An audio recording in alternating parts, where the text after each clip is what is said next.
Welcome to Understand the Math. I'm going to show you exactly how to verify this trig identity.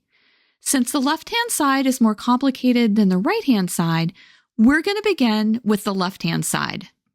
We'll notice that on the right-hand side, there is no sine function. So we'll start by changing sine squared to cosine squared.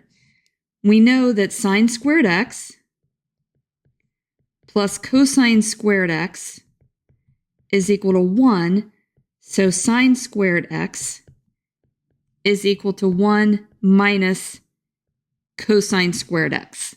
Let's go ahead and plug that in. On the top, we have 1 minus cosine squared x. And on the bottom, we have 1 plus cosine x.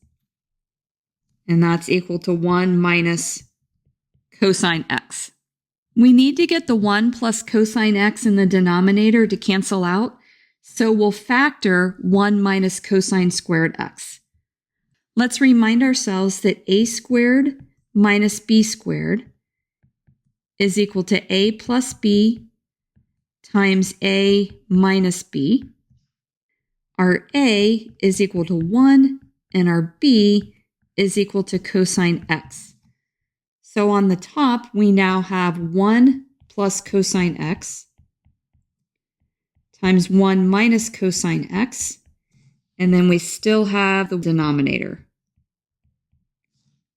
Those terms cancel. We're left with 1 minus cosine x on the top, and that agrees with what we have on our right-hand side.